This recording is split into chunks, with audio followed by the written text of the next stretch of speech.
சமூகத்தை ஏன் இழிவாக எழுதுங்க? காவல் கூட்டத்தில் உங்களோட பெருமையை நீங்க எழுதுனீங்கன்னா அது வேற, அது உங்க பிரச்சனை. தமிழ் சமூகமான கள்ளர்களை ஏன் இழிவுபடுத்தி எழுத வேண்டும்? இதுதான் எனக்கு வெறுப்பை ஏற்படுத்துது. அது கள்ளர்கள் கூட வெறுப்பை ஏற்படுத்தல, எனக்கு தான் வெறுப்பு ஏற்படுத்துது. ஏன்னா தமிழ் தேசிய சிந்தனை கொண்டு தான் வெறுப்பு வரும். சாதி உணர்வு கொண்டு கூட கண்டுக்க மாட்டான். தமிழ் தேசிய உணர்வு கொண்டு தான் நம்ம சமூகத்தை, நம்ம இனத்தை இழிவுபடுத்துகிறார்கள் வெறுப்பு வருது. குறிப்பாக மதுரையில கள்ளர்களுடைய வாக்குகளை வாங்கி வெற்றி பெறுகிறார் வெங்கடேசன். களவுக்கு பின் காவல் பிறக்கும்ங்கிறத அந்த நாவலுடைய ஒன்லைன் ஸ்டோரி. இது உண்மையா? இப்ப நம்ம சில விஷயங்கள் எல்லாம் ஒளிவு மறைவு இல்லாம பேசினாதான் மக்களுக்கு புரியும்.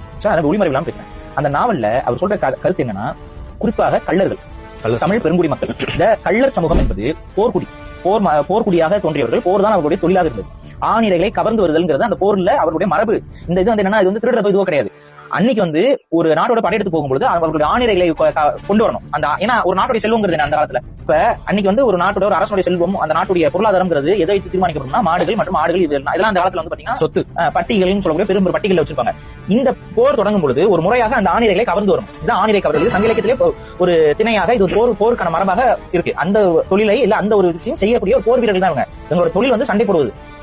இவங்களை நீங்க திருடர்களோட ஒப்பிட்டு பேசுறது ஒரு அயோக்கியத்தனம். ரெண்டாவது, அவர்களை போர்க்குடிகளாக இருந்த மக்கள் பிற்காலத்தில் அவர்களுடைய நிலங்கள், அவருடைய அதிகாரம் அவர்களெல்லாம் வீழ்த்தப்பட்டு தொடர்ச்சியாக இங்கே வந்த தெலுங்கு ஆதிக்க வகுப்பினர் அங்கே ஆட்சி செய்யும் பொழுது, விஜயநகர பேரரசு ஆட்சி செய்யும் பொழுது அவர்களை பெரிய அளவு அவங்க கிட்ட அதிகாரம் இல்ல, அவங்க விரட்டி அடிக்கிறாங்க, விவசாயம் செய்ய முடியல, என்ன பண்ணுவாங்க? அப்படி ஒரு விளிம்பு நிலைக்கு அவர்களை தள்ளியது இந்த தெலுங்கு ஆட்சியாளர்கள். ஆனா இந்த காவல் கோட்ட நாவல் என்ன சொல்லுவோம்? அவங்க தொழிலே திருடுறது.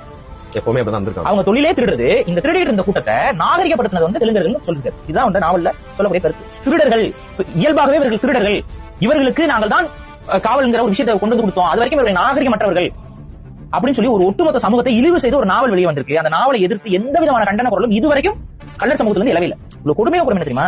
பெரும்பான்மையாக கள்ளர் சமூகம் அதிகமாக வாழக்கூடிய மதுரையிலேயே ஒரு வேட்பாளராக நிற்கிறது ஜெயிக்கிறார். இந்த கள்ளர் சமூகத்திற்காக நாங்கள் உழைக்கிறோம், கள்ளர் சமூகத்திற்காக நான் இயக்கம் கட்டி வச்சிருக்கேன், நான் கூட்டம் நடத்துறேன், நான் மூவேந்தர் இதெல்லாம் நிறைய பேர் கட்சிகள் நடத்துறது, சாதி இயக்கங்கள் நடத்துறதுலாம் நீங்க பாத்துப்பீங்க. யாராவது ஒருத்தங்க எதிர்த்து பேசுறாங்க? என்ன அக்கறை உங்களுக்கு எல்லாம் உங்களுடைய சமூகத்தின் மீது?